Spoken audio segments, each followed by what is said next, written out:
Bon, quand on parle de Noël, s'il y a quelque chose qui revient quand même souvent, c'est la cuisine. Les plats qu'on prépare, les petites choses qu'on va préparer, que ce soit avant, pendant le temps de préparation de Noël ou alors pendant les fêtes de Noël en elles-mêmes.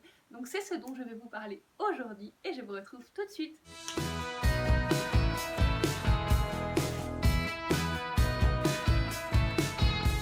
Hello, je suis Alice du blog Grandir en langue. Bienvenue dans cette nouvelle vidéo, la 20e de ce format Un jour une astuce. Donc dans ces dernières vidéos, on parle de Noël, on parle de comment parler de Noël, comment utiliser cette période particulière de Noël pour s'initier, pour apprendre une langue étrangère. Aujourd'hui, on va parler de cuisine et c'est quelque chose de très simple dont je vais vous parler tout simplement.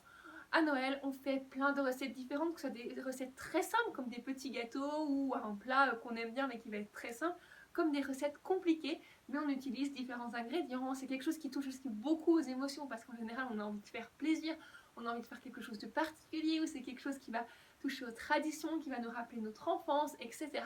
Donc c'est très important. Ce que je vous propose aujourd'hui, c'est tout simplement de tester des recettes de cuisine dans une langue étrangère. Alors que ce soit des recettes que vous ne connaissez pas, qui viennent de pays dont les traditions sont différentes et qui vont proposer des recettes pour les fêtes de Noël qu'on va pas forcément faire en France ou dans votre pays, ou alors de trouver une recette qui va être un peu plus universelle, comme par exemple les petits sablés qu'on fait à Noël, ou alors d'autres choses qui vont être un peu plus universelles, et de la trouver dans la langue étrangère pour la faire avec vos enfants ou avec des jeunes apprenants. Je vous assure que c'est quelque chose qui fonctionne très bien, parce que voilà, une recette de cuisine, ça rassemble, c'est quelque chose qui touche, en plus c'est hyper motivant parce qu'on sait qu'on va pouvoir manger quelque chose de super bon, et mine de rien, ça permet de travailler la langue d'une autre manière, en sortant aussi simplement en fait de la langue en elle-même, de se rendre compte que voilà, une langue c'est fait pour communiquer et ça sert aussi en cuisine, et du coup voilà, ça permet aussi de travailler du vocabulaire, de faire plein de choses et de passer un moment positif avec une langue étrangère, et ça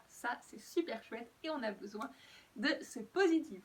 Dites-moi dans les commentaires si vous avez déjà testé une recette de cuisine dans une langue étrangère ou venant d'un pays étranger. Je serais super heureuse de découvrir tout ça. Également en barre d'infos le lien d'un article sur le blog dans lequel je vous propose différentes recettes venant en fait de pays étrangers dans des langues différentes. Ce ne sont pas des recettes de Noël, mais ça peut quand même vous inspirer et vous donner des bons exemples et de bonnes idées. Je vous dis à très vite pour la prochaine vidéo. Bon appétit, bonne recette et à très vite. Ciao!